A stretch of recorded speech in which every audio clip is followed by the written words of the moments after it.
On a cold, windless night, far from the noise of cities and their restless lights, you look up and see something so simple that it seems beyond question.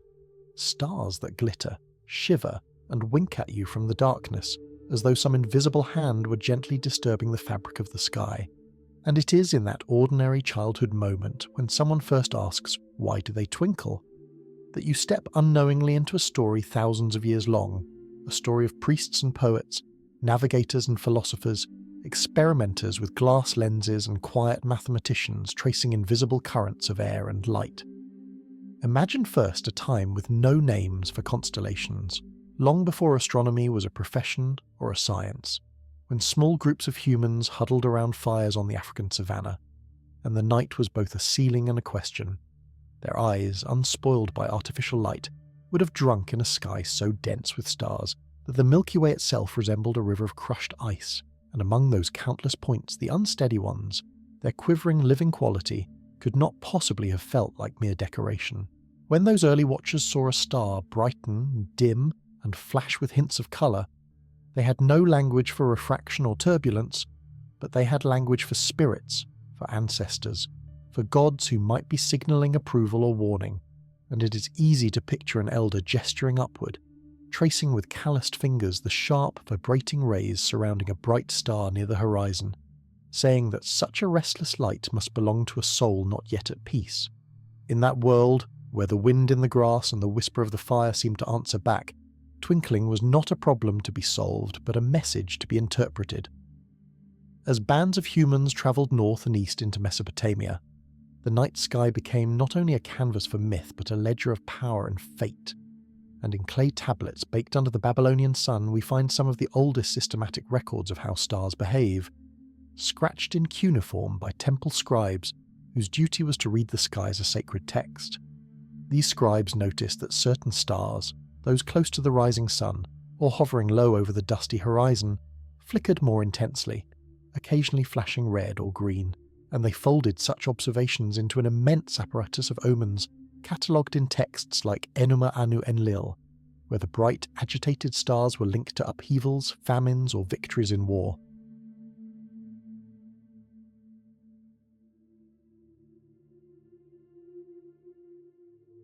In that world, the heavens were not far away. They touched the tops of ziggurats, those stepped mountains of brick where priest astronomers spent long hours at night, watching, waiting, and marking down on wax-coated boards whether a star was steady like a royal decree, or wavering like the mind of a foreign king, and though their concern was divination, they inadvertently produced one of the first long-term records of atmospheric optics, because every note about a fluttering or unquiet star was really, from our perspective, a measurement of how the moving air of ancient Mesopotamia disturbed its light. From the floodplains of the Tigris and Euphrates, you leap to the valley of the Nile, where the priests of Egypt waited each year for Sirius to rise heliacally just before dawn, an event that heralded the coming inundation. To them, Sirius was a goddess, Sopdet, and her appearance was both a calendar and a promise. Yet anyone who has watched a bright star near the horizon, shining through a thick slice of atmosphere, knows that it flares, blinks, and seems to pulse with life. And you can imagine those priests standing in the blue-grey of the early morning, watching the star's sharp, shimmering dance over the desert, and taking its flicker not only as a herald of water, but as a trembling boundary between human order and the caprice of the Nile. In their precise temple art, Egyptian stars are drawn as five-pointed flowers, idealized and calm, yet the reality confronting the priests on those crucial mornings was closer to a living flame, always on the verge of vanishing in the dawn glare, and their yearly anticipation gave the twinkling of Sirius a ritual weight. If ever the star seemed unusually unsteady or coloured, it might hint at disturbances among the gods, so that even subtle variations in its glitter fed back into the cycle of festivals, offerings, and royal proclamations that organised Egyptian life. Far to the east, in ancient China, court astronomers climbed wooden towers to read the sky on behalf of the emperor, whose mandate from heaven needed constant affirmation, and in the dense, meticulous records of the Han dynasty, you see evidence of a different style of attention. Stars are described as sparkling like dew, flashing many colours, trembling like candle flames in the wind, and while these phrases appear in a context of portents, alongside cometary tales and guest stars now known as supernova,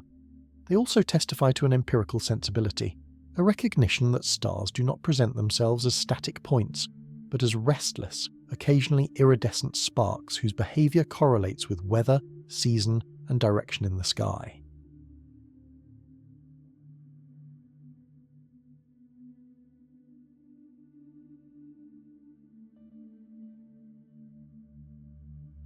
Chinese observers noticed that stars low in the southern sky or near the horizon shimmered more violently, and they associated such vibrating lights with unstable qi in the air, blending philosophical notions of vital breath with careful watching of atmospheric conditions. Over centuries they correlated unusual flickering with halos around the moon, or with coloured rings around the sun, building a kind of early climatology of optical phenomena in which each agitated star was both a sign from heaven and an index of what the surrounding air was doing far above the fields. Now shift to the shores of the Aegean, where Greek thinkers began to wrest the sky away from myth and give it to geometry and reason.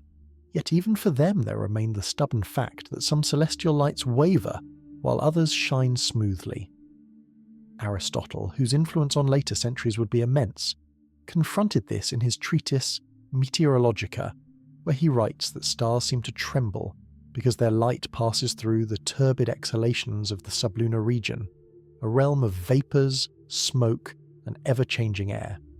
Whereas the planets, he claimed, do not twinkle as much because they are closer and their light has less of this disturbed medium to traverse. For Aristotle, the universe is divided into a perfect immutable realm beyond the moon and an imperfect changeable region below it, and the flickering of starlight becomes a piece of evidence in that grand architecture. Stars belong to the divine, uncorrupted ether, but their appearance to our eyes is contaminated by the restless air in which we live. The steadier light of the planets, which wander or planen against the fixed star background, hints at their hybrid nature, closer to us and therefore less subject to the optical distortions that plague the most distant fires. Aristotle's explanation is wrong in its details. We now know stars are not all equidistant on a crystalline sphere, and planets are not physically closer by a factor that would sharply reduce twinkling, but his instinct that the atmosphere is the culprit marks an essential step, because it shifts the blame from the heavens themselves to the medium in between, and he supports this claim with analogies a listener in his time would understand.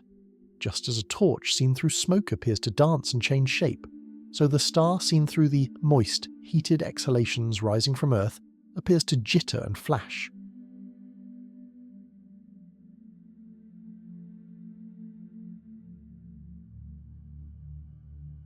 A few generations later, Hipparchus and then Claudius Ptolemy took Greek skywatching to new levels of precision, and in Ptolemy's monumental Almagest, you encounter the first systematic scale of stellar brightness, the 6 magnitudes that still structure our catalogues today. Although he did not yet possess a theory of why brightness fluctuates moment to moment, his careful descriptions of stars as bright, faint, or flickering show a sensitivity to how atmospheric conditions change the apparent intensity of light, and in a separate work, his Optics, he studied refraction by passing light through water and glass, noting how objects seen through thick media appear displaced and distorted, an insight that quietly supports Aristotle's notion but adds an experimental dimension. In Optics, Ptolemy highlighted how the bending of light increases as the angle of incidence grows, a fact anyone can verify by looking at a straw in a cup and seeing its broken appearance. And he then extended this to celestial phenomena. Stars low on the horizon, seen through a thicker cross-section of air, should appear not only displaced upward, but also more subject to the shimmering caused by unequal densities in that air. And although he did not use the language of density gradients or temperature inversions, his tables of refraction corrections for different altitudes are early quantitative attempts to tame, with numbers, the same processes that make stars flicker. While Greek and Hellenistic thinkers elaborated such theories, ancient India developed its own astronomical tradition, expressed first in Vedic hymns, and then in more technical texts like the Vedanga Jyotisha and the later Siddhantas, where the heavens are treated as both sacred and calculable, and within that literature appear scattered remarks about the trembling of stars, especially those rising or setting, which were thought to be filtered through vapours associated with the monsoon, or with seasonal changes, linking optical effects to a broader rhythm of water, wind, and divine order. Indian sky watchers, particularly in the classical Gupta period, were keenly interested in planetary motions for astrological and calendrical reasons, and they knew from naked eye practice that, unlike the sharp, quivering pinpricks of distant stars, the planets generally maintained a steadier gleam, a sensory distinction they incorporated into their classification schemes long before anyone could articulate why an object's apparent angular size should matter to how it responds to atmospheric turbulence. To them, the difference contributed to the metaphysical distinction between the wandering grahas and the more remote fixed nakshatras that marked lunar mansions.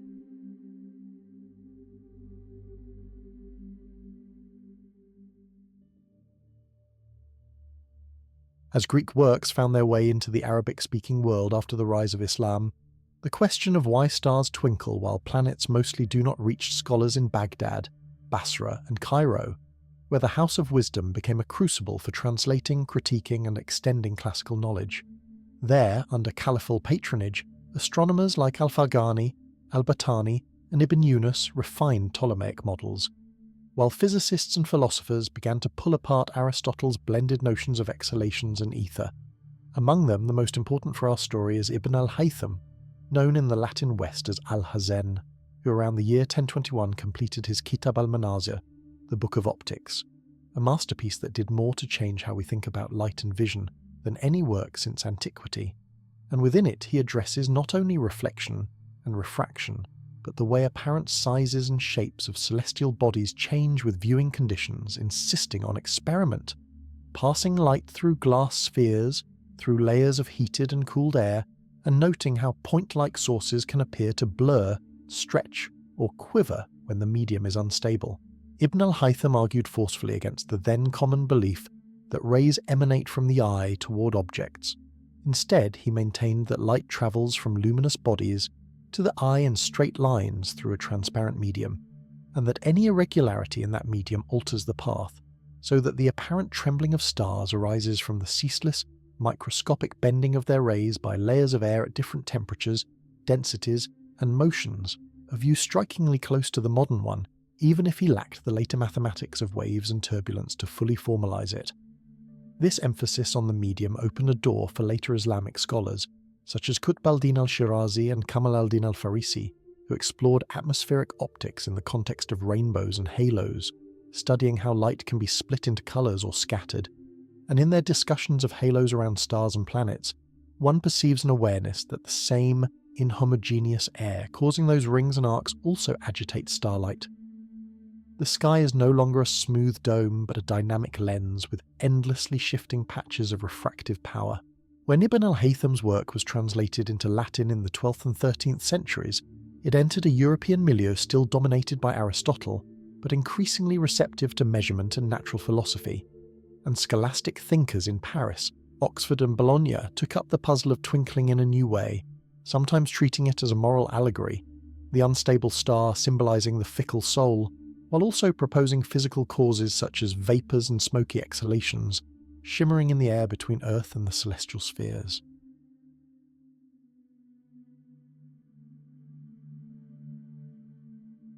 One medieval commentator, Roger Bacon, drawing heavily on Alhazen, speculated that the same cause that makes the sun appear flattened at the horizon, refraction through denser air,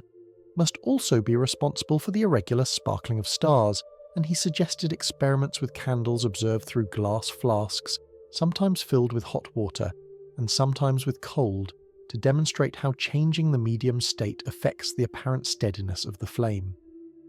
In these crude setups, long before lasers and precision optics, you see the first laboratory analogues of stellar scintillation recreated on a table in a dark monastic cell.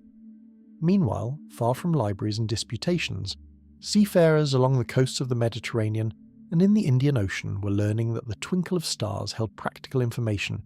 because the roughness of the sea and the clarity of the air could be judged by how violently certain familiar stars quivered, and a skilled navigator, looking up from a tossing deck at a bright star near the horizon, could sense from its rapid, chaotic flicker whether there were high-altitude winds or incoming weather systems invisible to any other instrument of the time. During the great voyages of the Age of Discovery, when Portuguese and Spanish caravels pushed into the Atlantic and beyond, captains and pilots combined newly printed star charts with a more ancient, embodied skill, reading how stars behaved rather than how they simply were, and logs from the 15th and 16th centuries sometimes note that stars near the equator burn with troubled light, or sparkle most violently on humid nights,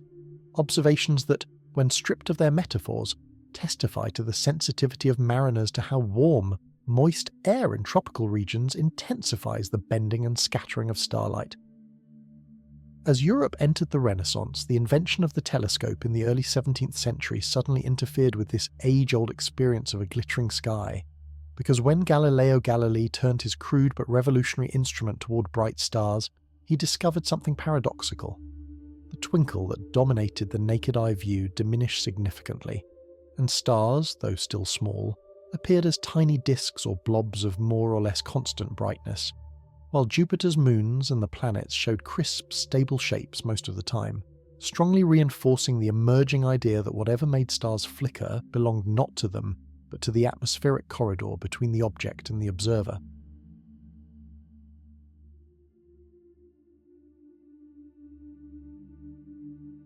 Galilei did not know that the little disks he saw were not true sizes of stars but diffraction patterns imposed by the finite aperture of his telescope.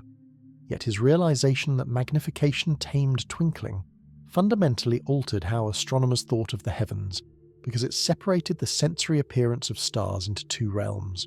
the raw, unstable sparkle experienced by poets and travellers under open skies, and the more disciplined, even light accessible to those who peered through tubes of glass and metal, effectively putting star twinkling on the list of things to be corrected or bypassed in the pursuit of cosmic truth. At almost the same time, Johannes Kepler, serving as imperial mathematician in Prague,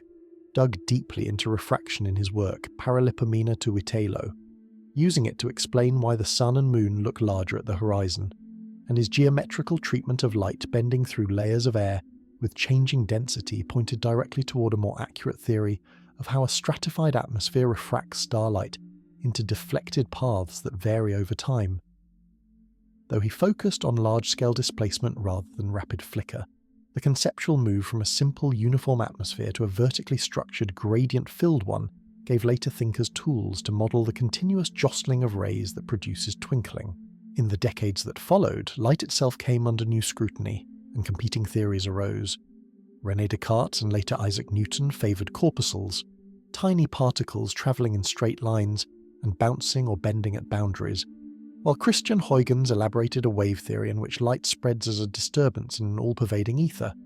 Both camps, in different ways, were forced to reckon with phenomena like rainbows, halos, mirages, and stellar scintillation, because any adequate description of light had to account not just for straight-line travel, but for the complex ways in which real media, glass, water, air, alter its course.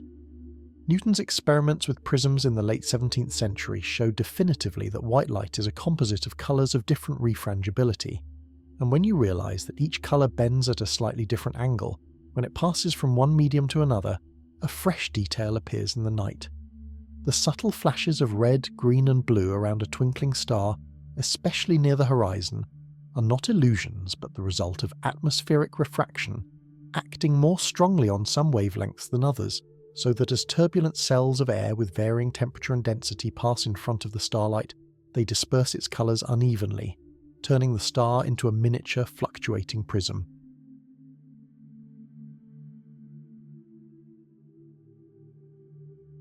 Even without formal wave theory, 18th century astronomers began to notice that different nights had different qualities of air, which they called seeing, long before that term acquired a rigorous definition. In observatories like those in Paris, Greenwich and Königsberg, careful record keepers like Cassini, Flamsteed and later Bessel noted how on some nights, star images in their refractors appeared sharp and motionless, while on others they boiled, danced and flickered so badly that precise measurements of position and brightness became nearly impossible, forcing them to classify nights by their steadiness and correlate that with wind, temperature and time of year. Such pragmatic attentiveness intersected with a growing quantitative understanding of atmospheric refraction, driven in part by the need to correct navigational tables for sailors, as astronomers like Bradley and Maskelyne refined the laws relating a star's observed altitude to its true position above the horizon. They treated the atmosphere as a layered medium whose density decreases with height, using barometer readings and temperature profiles to fit empirical formulas that could predict the overall bending of light, and in doing so they set the stage for recognizing that irregularities, departures from the smooth gradient, must be responsible for the residual, rapid fluctuations we experience as twinkling. The 19th century brought a revolution in optics, because the work of Young, Fresnel and others finally established light as a wave phenomenon, which meant that the bending and distortion caused by the atmosphere could be treated not only as ray deflection but as the interference of phase-shifted wavefronts, rippled and corrugated by each pocket of warmer or cooler air they crossed. George Biddle Airy, in his 1835 analysis of diffraction through a circular aperture, gave the world the Airy disk, the theoretical image of a point source formed by a perfect aberration-free telescope, and soon after, careful observers realized that the shimmering and flickering they saw in star images were deviations from this ideal caused by the constantly evolving pattern of turbulence in the air above the instrument. When the Scottish physicist Lord Rayleigh investigated scattering and the colour of the sky, he had to confront how air molecules and small particles scatter different wavelengths of light differently, giving us the blue of daytime and the reddening of the sun at sunset. And though his work focused more on diffuse scattering than on refraction, it provided the mathematical machinery, scaling laws dependent on wavelength, that later researchers would adapt to describe how small-scale fluctuations in refractive index along a light path produce intensity variations at the observer, the formal name for which became scintillation.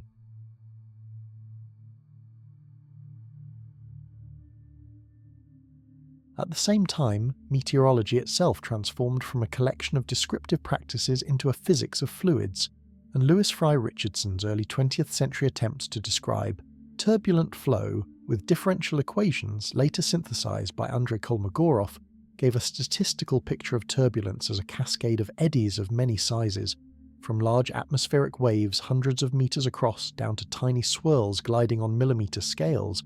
all of which can modulate density and thus the refractive index of air, so that a star's light, crossing this restless multi-scale stew, accumulates a constantly changing patchwork of phase delays that, when finally projected onto your retina or a telescope's focal plane, appear as flickering.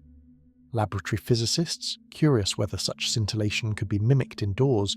began to pass coherent beams of light, eventually lasers, through heated air columns, turbulent water tanks, or rotating glass plates with varying thickness, and they observed directly how initially smooth intensity patterns broke up into speckles, fringes, and rapidly shifting bright and dark spots, offering a controlled analogue of stellar twinkling, and confirming that it arises not from intrinsic changes in the star but from interference and focusing effects imposed by a randomly varying optical medium between source and observer. Astronomers, now equipped with sensitive photographic plates by the late 19th and early 20th centuries, discovered a curious consolation. While the eye integrates light over mere tens of milliseconds, making it exquisitely sensitive to rapid brightness fluctuations, long exposure photographs tend to average out twinkling, so that stars recorded on plates appear as nearly uniform dots even on relatively poor seeing nights, allowing the slow accumulation of data on star positions and magnitudes that would have been impossible with visual methods alone. For them, twinkling became something to outrun with longer exposures rather than something to decipher in real time. Yet for those who persisted with visual observing, double star enthusiasts, variable star watchers, and planetary observers, twinkling remained a constant companion, its behaviour an exquisite gauge of atmospheric steadiness. On nights when bright stars near the zenith shivered only gently and their colours stayed constant, one could push telescopes to higher magnifications, resolving close binary systems or fine belts on Jupiter, whereas on nights when even high-altitude stars sparkled violently and their images in the eyepiece boiled, the atmosphere was said to be in bad humour, a poetic acknowledgement that the same processes responsible for twinkling also limit the ultimate resolving power of ground-based optics. It was in the mid-20th century that the connection between twinkling and image quality crystallized into precise mathematical language. Fried and others, who introduced parameters like the Fried coherence length, R0, a measure of the size of a telescope aperture, over which atmospheric turbulence can be considered roughly uniform. If your telescope's diameter is smaller than R0, the atmosphere behaves like a single, gently moving lens, and the star image, though perhaps wandering slightly, remains sharp and relatively stable. But if your aperture exceeds R0, different parts of it see different phase distortions, and the resulting interference produces a dancing, smeared image, essentially an enlarged, time-varying manifestation of the same fluctuations that, to the naked eye, appear as twinkling. This quantitative understanding fed directly into the choice of sites for major observatories. By the 1960s and 70s, astronomers scoured the globe for mountaintops with thin laminar airflows and minimal local turbulence, placing telescopes in places like Mauna Kea in Hawaii, La Silla, and later Cerro Paranal in Chile, and the Canary Islands, where the atmosphere above is often remarkably stable, reducing both twinkling and image blur, and they measured seeing, not poetically but numerically, in arcseconds of point spread function width, using scintillation monitors and differential image motion monitors that transformed the once mystical shiver of starlight into a data set to be plotted and compared. Throughout this evolution of theory and practice, a simple, observable contrast continued to intrigue both casual and professional skywatchers. Stars twinkle, but planets usually do not, or at least far less. And the reason lies not in some metaphysical difference, but in geometry and coherence. Because a star at astronomical distances is effectively a point source, with its light arriving at Earth as nearly parallel rays from an angular area too tiny to resolve, whereas a planet, being much closer and having a measurable disk even in small telescopes, subtends a larger angle on the sky, effectively providing many slightly different ray bundles that, as they pass through the same turbulent cells of air, are averaged together in your eye or detector, smoothing out rapid intensity fluctuations. When you look at Mars or Venus low on the horizon and notice perhaps a slight trembling or a soft blur rather than a sharp flashing glitter, you're witnessing this averaging in action. The same pockets of warm and cool air that would cause a point-like star to flare or vanish momentarily, instead modulate different parts of the planet's disk differently, and because your eye integrates over the whole, apparent brightness variations cancel out, leaving only a kind of shimmering of the planet's edges, or a slow, wavy distortion of its shape. Distinct from the abrupt high closer to the horizon, however, even planets can seem to flash or ripple, because the light must traverse a thicker wedge of atmosphere filled with more extreme gradients of temperature and density, and under these circumstances the distinction between extended and point sources blurs somewhat. Still, the rule holds. The more the source covers many independent turbulent cells in the sky, the less dramatic the net scintillation, which is why satellites, with their tiny angular size, can occasionally scintillate like stars, while the broad, diffuse glow of a nebula or galaxy appears steady even though its photons suffer the same underlying distortions. For the everyday observer, colour is another clue. Bright stars like Sirius, Capella or Betelgeuse often flash between spectral hues when near the horizon, appearing alternately red, green, blue or white, an effect intensified on nights of strong temperature contrast between ground and upper air, and this chromatic twinkling made such stars figures of fascination long before the physics was known. Poets across cultures compared them to gems rotating in the heavens, or to eyes winking with many-coloured tears, capturing with metaphor what we now explain as dispersion, by layers of air acting momentarily as tiny prisms, splitting and recombining the star's light so rapidly that the eye fuses the sequence into a shifting jewel. Artists too responded to this restless quality of starlight, perhaps none more famously than Vincent van Gogh, whose painting The Starry Night from 1889 portrays the sky over Saint-Remy as a riot of swirling, turbulent strokes, the stars surrounded by concentric halos and spirals of colour. Modern analyses by physicists and art historians have shown that the statistical properties of those brushstrokes resemble the patterns seen in turbulent fluids described by Kolmogorov, suggesting that Van Gogh's depiction of starlight and sky captured, intuitively and emotionally, something fundamentally true about the dynamic medium between us and the stars, even though he knew nothing of refractive index structure functions or scintillation indices. As the 20th century progressed and rockets began to pierce the atmosphere, carrying instruments above the turbulent layers for moments or minutes at a time, a new possibility emerged: to escape twinkling entirely by placing telescopes in space, beyond the distorting reach of air. And when the Hubble Space Telescope was launched in 1990 and finally brought into focus after shuttle-serviced repairs, astronomers marvelled at its ability to produce exquisitely sharp, diffraction-limited images of stars that did not flicker, revealing the universe in a clarity no ground-based instrument, no matter how large, could match without some method of undoing the atmosphere's mischief. Yet even as space telescopes offered this pristine view, engineers and physicists on the ground were developing a remarkably audacious technique to fight twinkling directly: adaptive optics, which uses deformable mirrors, wavefront sensors, and high-speed computers to measure the instantaneous distortions imposed by the atmosphere on starlight, and then push and pull the mirror surface in real time, hundreds or thousands of times per second, to cancel those distortions, effectively flattening the corrugated wavefront and restoring a star's image to its ideal airy disk, as if the telescope were floating above the atmosphere rather than buried beneath it. To make adaptive optics work, astronomers needed bright reference points in the sky, guide stars, near their targets, but because nature does not always provide one, they learned to create artificial stars by firing powerful lasers into the upper atmosphere, exciting sodium atoms left by meteor trails some 90 kilometers high, so they fluoresce as bright point-like beacons. By analysing how these man-made stars twinkle, the system infers the turbulence along the line of sight and corrects for it, turning twinkling from an obstacle into a diagnostic tool, a constantly updated fingerprint of the atmosphere's structure. Under the quiet hum of servo motors and cooling systems at observatories like Keck, the Very Large Telescope, or Subaru, adaptive optics has restored to Earth-based telescopes a clarity once thought reserved for space, enabling them to resolve disks of distant stars, image exoplanets nestled close to their suns, and map the motions of stars swirling around the supermassive black hole at the centre of our galaxy. And all of this depends on reading and counteracting the same tiny, capricious shifts in refractive index that your naked eye experiences as the gentle, romantic twinkling of a winter sky. Beyond visible light, twinkling appears in new guises. Radio astronomers studying signals from quasars and pulsars discovered scintillation in their data as well, caused not by Earth's lower atmosphere, but by irregularities in the ionosphere and even in the tenuous interstellar medium,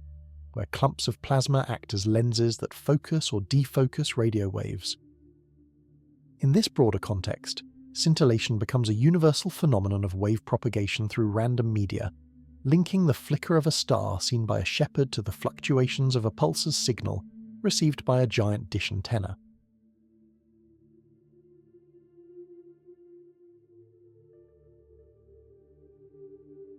Historically, humanity's interpretation of twinkling has mirrored its shifting relationship to the cosmos.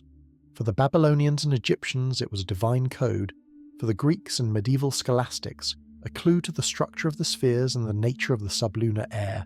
For Renaissance and early modern scientists, a nuisance that blurred precise measurements.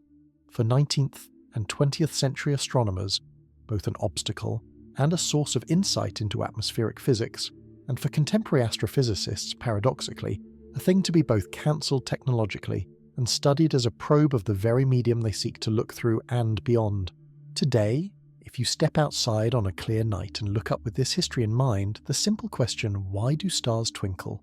opens into a layered answer. Because every beam of starlight that reaches you has crossed an ocean of moving air whose temperature, density, and wind patterns constantly fluctuate in eddies and waves. Because light, as a wave, is exquisitely sensitive to such fluctuations, acquiring wrinkles in its phase that, upon interference at your eye or detector, become rapid brightness, and colour changes. Because stars, unlike planets, are so distant and compact that these fluctuations are not averaged out, but stand in sharp, restless relief. And because for tens of thousands of years, humans have watched this delicate, shimmering instability and woven from it myths, navigation techniques, experiments, and technologies, turning an ephemeral sparkle into one of the most enduring connections between the shifting air of our small world and the unchanging fires that lie far beyond it. Yet even with all of that in mind, when you stand under a night sky and feel your gaze pulled toward a star that will not hold still, you're still only seeing half the story, because the rest of it unfolds not in the atmosphere but inside your own eyes and brain, where pulses of light are translated into electrical signals and then decoded by neural circuits whose quirks help determine how raw physical scintillation becomes the lived experience of twinkling. In the dim conditions of night, your vision shifts from cone-dominated, colour-sensitive photopic mode to rod-dominated scotopic mode. And those rods, more numerous but less discriminating, respond sluggishly and with a certain amount of noise, so that tiny, rapid fluctuations in light intensity arriving from a star are not merely recorded but filtered, amplified, or even created by the probabilistic way photoreceptor cells release neurotransmitters, which means that some fraction of what you call twinkling is a dialogue between external turbulence and the inherent graininess of biological detection.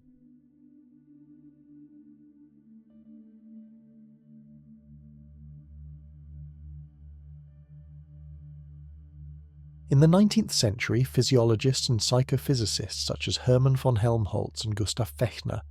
began probing the thresholds at which the human eye can distinguish flicker, using carefully controlled light sources modulated at different frequencies, and they discovered what is now called the flicker fusion threshold. Above a certain rate, roughly 50-60 flashes per second under bright conditions and lower in dim light,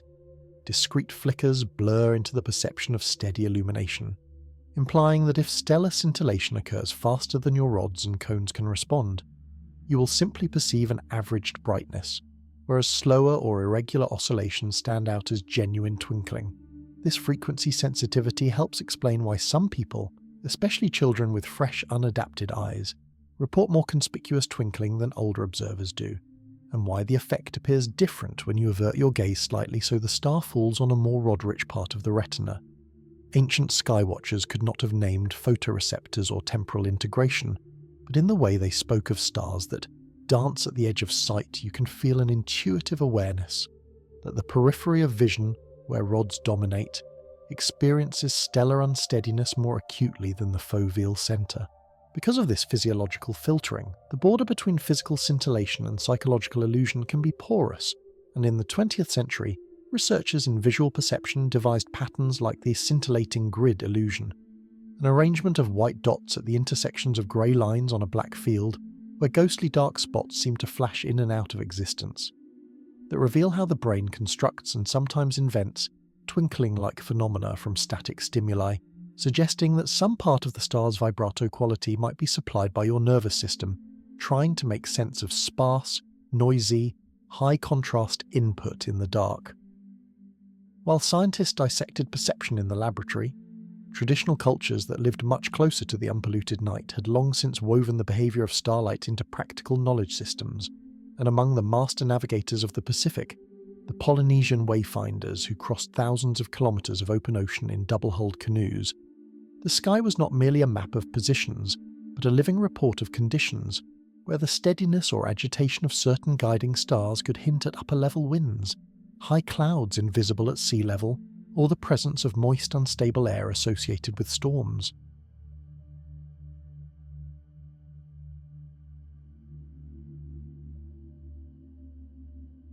In the oral teachings preserved in places like the Caroline Islands, Micronesian navigators learned star paths, rising and setting points for dozens of stars along the horizon, but they also paid attention to the quality of their light. A star that glittered sharply and changed colour near the horizon might indicate turbulent, moisture-laden air, which, combined with the feel of the swells and the sound of the wind, offered subtle but crucial information about weather systems over the empty ocean, information that could mean the difference between a safe landfall and a disastrous encounter with typhoons. In northern Australia, many Aboriginal groups embedded atmospheric effects into their star lore as well, recognising that stars appearing to shiver more intensely often preceded strong winds or changing seasons. Among the Wardaman people, for instance, twinkling can be read as a sign that the spirits are cooking the air, signalling hot conditions to come, and while such language is mythic rather than technical, behind it lies a careful empirical correlation between scintillation and the onset of convective turbulence as the land heats or cools. In the Arctic, Inuit hunters travelling over sea ice at night also noticed differences in the behaviour of stars when warm air from the south intruded, or when temperature inversions formed near the surface, leading to phenomena like looming, where objects appear elevated, and to changes in the sharpness and stability of stellar points. In that environment, where subtle cues could signal dangerous thinning of ice or the approach of storms, an eye attuned to how stars flicker or blur was an essential instrument, as important as a modern barometer.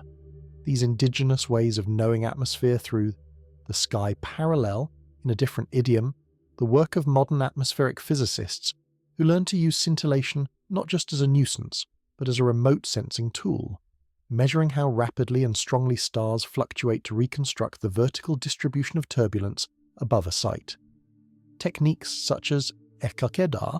scintillation detection and ranging, split a star's light in a telescope and analyse the pattern of scintillation across the pupil, allowing researchers to infer where in the atmosphere, at what altitudes and with what strength, disturbances are most pronounced.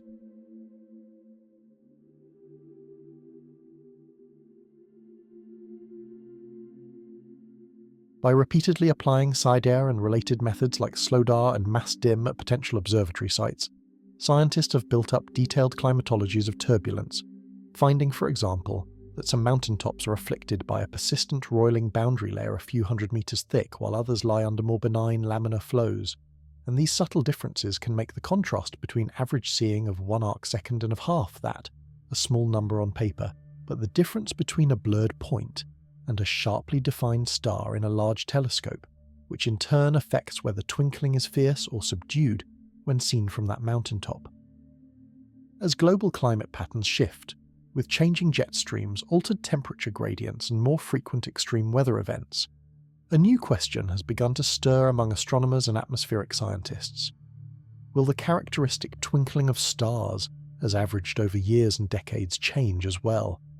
Not in the immediate sense of one night's bad seeing, but statistically, as the structure of turbulence in the lower and middle atmosphere evolves. And although the answer is not yet clear, long-term archives of seeing measurements and scintillation indices may one day serve as records of how planetary scale changes trickle down into the tiniest shivers of starlight. For those who briefly escape the atmosphere altogether, the contrast is so stark that it becomes a kind of revelation when US astronaut John Glenn orbited Earth in 1962 aboard Friendship 7. He reported that the stars he saw through the spacecraft window were steady and piercing, lacking the familiar twinkling, an impression echoed by later astronauts on Apollo and by crew members on the International Space Station, who often remark that from orbit stars simply burn with unwavering intensity, rising and setting behind the curved limb of Earth without any restless flicker except in those fleeting moments when their light grazes the upper atmosphere and acquires a brief shimmering edge.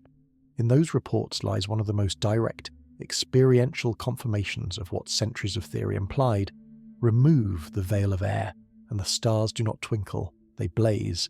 and the only remaining unsteadiness comes from your own vehicle's tiny vibrations, or from micrometeoroid impacts on the station's structure,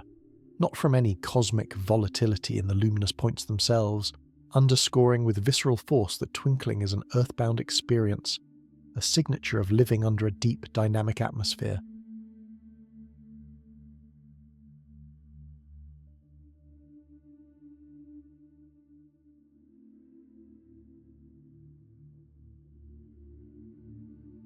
If you imagine standing on the surface of another world, however, the story might be strikingly different. Picture yourself at dusk on Mars, where the sky is not blue but a dusty butterscotch hue, and where the atmosphere is thin, only about 1% of Earth's surface pressure, but composed mostly of carbon dioxide and often laden with fine particles of dust that can loft high into the air, and you might ask whether stars seen from there would twinkle more or less than they do from a terrestrial desert. The lower density of Martian air means there is less material overall to refract and scatter starlight, which would tend to reduce scintillation, but the steep temperature gradients near the surface, as the ground readily cools or warms radiatively, can drive strong convection and turbulence in the boundary layer, while dust, with its complex scattering properties, adds another layer of optical irregularity. As a result, a Martian observer might find that stars overhead, far from local turbulence, appeared relatively stable, while those near the horizon, shining through long paths of dust-filled, thermally stratified air, flickered with a more erratic ochre-tinted sparkle than the familiar blue-tinted twinkling seen from Earth's moist nitrogen-oxygen air. On Titan, Saturn's large moon, the story would shift again. There, a thick atmosphere rich in nitrogen and hydrocarbons wraps the surface in a deep haze, turning visible light into a diffuse glow that barely penetrates to the ground. Any stargazer standing on Titan, eyes peering through amber clouds, would likely see no stars at all, only a dim, monochrome sky, so that the very possibility of twinkling would vanish, not because there is no turbulence, but because the medium is so optically thick and scattering-dominated that point sources are erased before their subtle intensity fluctuations can reach an observer. The diversity of twinkling, or its absence, across worlds is mirrored conceptually in astrophysics, where the term scintillation has been generalized to describe intensity fluctuations in many wavebands and environments. Radio astronomers speak of ionospheric scintillation, caused by irregularities in the charged upper layers of Earth's atmosphere,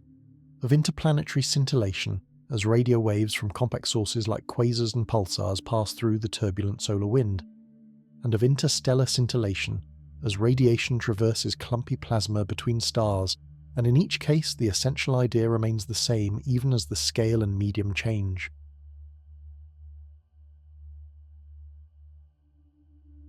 In the early 1960s at the Mullard Radio Astronomy Observatory near Cambridge,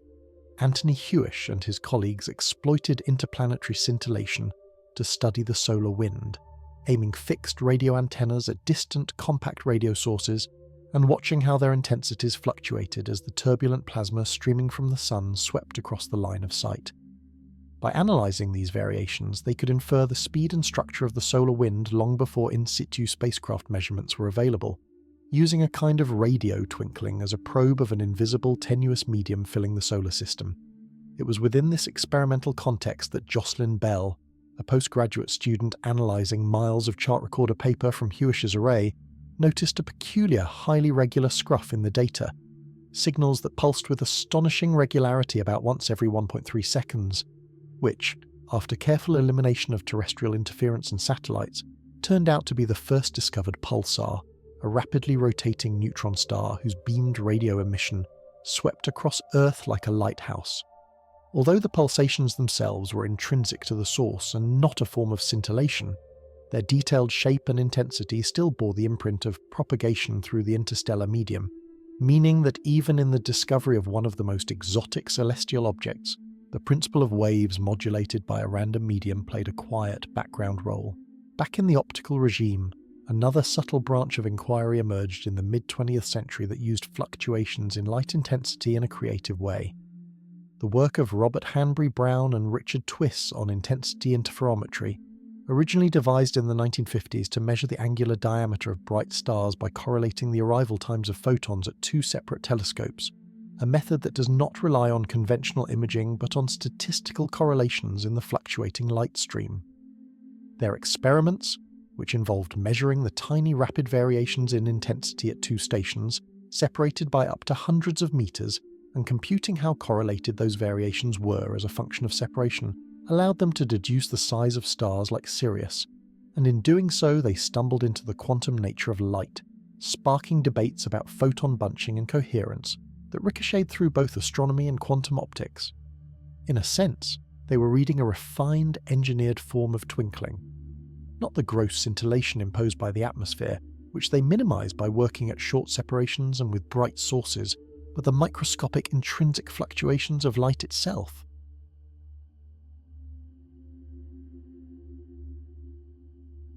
Modern optical astronomers, in their quest to detect exoplanets via the tiny dips in stellar brightness caused when a planet transits across its star, have had to confront and meticulously mitigate twinkling, because scintillation from our atmosphere introduces noise that can easily swamp the 1% or smaller brightness decrement caused by an Earth-sized planet crossing a sun-like star. To beat down this noise, they defocus their telescopes slightly to spread the starlight over more pixels, average over many comparison stars in the same field, and choose sites and times with exceptionally low atmospheric variability, employing statistical techniques to distinguish true periodic transit signatures from the stochastic flicker imposed by turbulence. Ground-based transit surveys like WASP, HAT-NET, and others have successfully discovered hundreds of exoplanets despite this handicap. Yet the ultimate precision in transit photometry came from space telescopes like CoRoT, Kepler and TESS, whose instruments orbit above the atmosphere and therefore above scintillation, allowing them to detect fractional brightness changes of tens of parts per million. Subtle, slow twinkles caused not by our air but by the passage of distant worlds, by star spots rotating in and out of view, or by stellar oscillations that cause a star to rhythmically swell and contract. These space-based light curves, measured over months and years, reveal a different kind of celestial variability than the high-frequency sparkle of twinkling. They show that stars are not perfectly steady furnaces, but living, vibrating spheres whose surfaces shimmer with granulation and convective cells, whose interiors ring with acoustic modes, and whose magnetic fields pepper their photospheres with dark spots and bright faculae. In them you discover that beyond the quick atmospheric jitter visible to your unaided eyes lies a slower, more intrinsic symphony of brightness changes,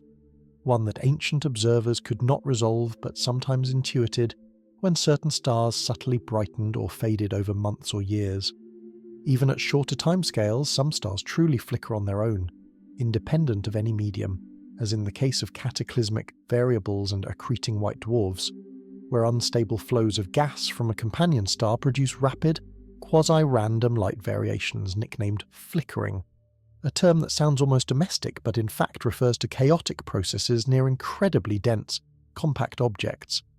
Distinguishing this intrinsic astrophysical flickering from the extrinsic atmospheric twinkling requires careful observation and modelling. Outside of professional observatories, high-speed digital cameras now allow dedicated amateurs to record scintillation in ways that were previously impossible. By capturing thousands of frames per second of bright stars and then analysing frame-to-frame variations in intensity and shape, they can actually visualise the speckle patterns produced by atmospheric turbulence, those shimmering mosaics of bright and dark spots that dance across the detector as eddies of different refractive index slide past.